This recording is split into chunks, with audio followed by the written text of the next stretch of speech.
What's going on, everybody? Welcome back to another video. Very rare occurrence, haven't done this in a while, but I'm doing a game recap with the Jets versus the Sharks. I've just been so busy lately, I haven't been able to, maybe do as much game recaps as I would have liked, but we are going to get into this one. The Jets taking on, kind of their behemoth, the San Jose Sharks, and they really struggle with them for whatever reason. I don't know why. They can never beat Mackenzie Blackwood. Last year, James Reimer stole the show twice, and it was very annoying.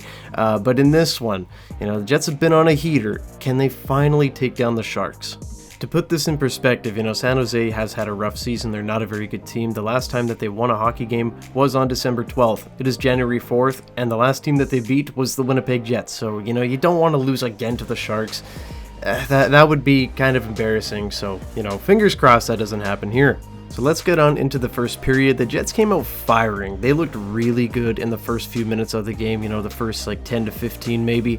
The shots were 9-2 at one point, but out came the San Jose Sharks. They kind of bounced back a little bit, and the shots ended up being 10-6 at the end of the period. Connor Hellebuyck had to make some outstanding saves, as he's been doing all year. Well, we're going to touch on him in a bit. That's All-Star Connor Hellebuyck, four-time NHL All-Star Connor Hellebuyck. Talk about him in a little bit. He's on an insane tear. But the Jets head into the second period tied at 0s. You would have really loved to see them bury one of their chances there. They had tons of great chances, just not able to connect. And it's given the Sharks life, right? We've seen this episode before with those weird low-scoring games, and you're just hoping that it doesn't happen again, and you hope that you don't fall into that trap. This is the definition of a trap game.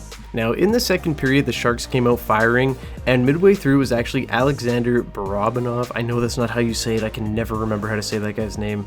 He's going to score just a little over 10 minutes into the second, and the Jets go down 1-0, and it's, the vibes go from immaculate to in the basement right away. You're losing to the league worst San Jose Sharks. It's embarrassing. It sucks. How will they answer? Well, they answer right away. And it's Morgan Barron just going to the net. Neil Pionk throwing it at the net, and Morgan Barron putting it home. This fourth line, man, has been just gross. They've just been getting it done. Dom Toninato, Morgan Barron, Axel Johnson-Fialbi. They've been stepping up big time when, maybe other guys are, maybe taking a little bit of a back seat right now.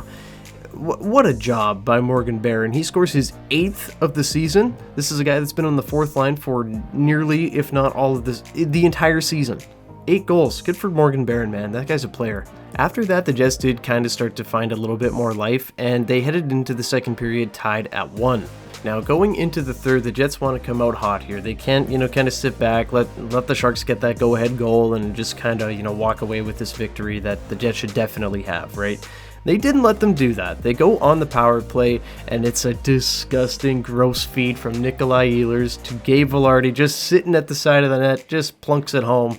8th of the year, Gabe Vilardi. What a monster. The power play actually connects 1-for-1 on the day. We don't get many games where the Jets power play connects. They only get one chance, and they take full advantage of it. Gabe Vilardi, great job, scores the go-ahead goal. And after that, to be totally honest with you, it was a pretty boring game. The Jets kind of shut it down defensively, didn't do too much, didn't really let the Sharks get going. It just, controlled the game. And the Jets walk out of here with a 2-1 victory. This team rocks, man. They're so good defensively. What the hell? The Jets have now gone 27 games in a row, allowing 3 goals or fewer. That's insane, but something even more insane is that, they've gone 14 of their last 15 games where they've allowed 2 goals or less. This team's a wagon, man. Look, if you told me at the beginning of the year, or, in the last 4 or 5 years, that the Jets were going to be this big defensive crazy team, this crazy wagon, would have never believed you. And here we are today. Super impressive. But, one guy that we have to definitely take a look at and commemorate is number 37, the guy that, just signed a brand new extension at the beginning of the year, putting on an absolute show, Connor Hellebuyck. He's on another level, definitely Connor Vezina-Buck once again. 19 wins this year in 28 games. He's only got the one shutout, but a 2.28 goals against average and a .921 save percentage. Have a year so far, Connor Hellebuyck. This guy's playing lights out. The defense is playing well around him. He's got, capable backup in Laurent Brossoit when he needs a night off. He doesn't have to play, both back-to-back games. The Jets are rolling. they're a scary team. Connor Hellebuck is a big reason why. Gets a big old Shining Star Award tonight too. Congratulations, Bucky. You might be an NHL All-Star once again, but we all know around here the big old Shining Star Award is the greatest feat in the NHL. So congratulations, Mr. Hellebuck. I hope that the success continues because I'm enjoying the ride.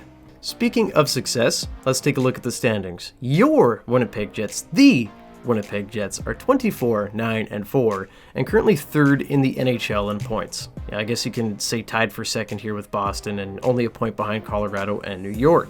With a win tomorrow, Colorado and New York don't play. With a win tomorrow night, the Winnipeg Jets are number 1 in the NHL. What the fuck? That's insane. Now, keep in mind, this has been without Kyle Connor for, maybe almost a month now. They play the Anaheim Ducks tomorrow night as I'm making this video. I'm sure that one's going to be a bloodbath. Ryan Strome is going to have to answer for the, failed chicken wing turned knee-on-knee hit that he laid on Kyle Connor. So we'll see what comes of that tomorrow night.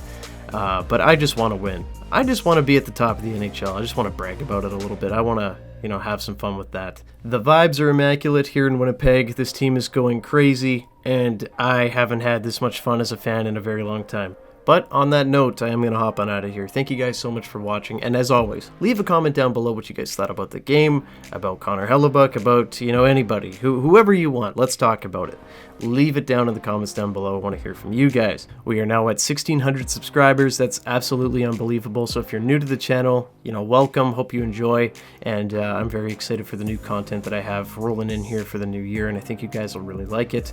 But yeah, so leave a like and subscribe to the channel if you haven't already. I'll see you guys in the next one. Go Jets, go! Bye-bye.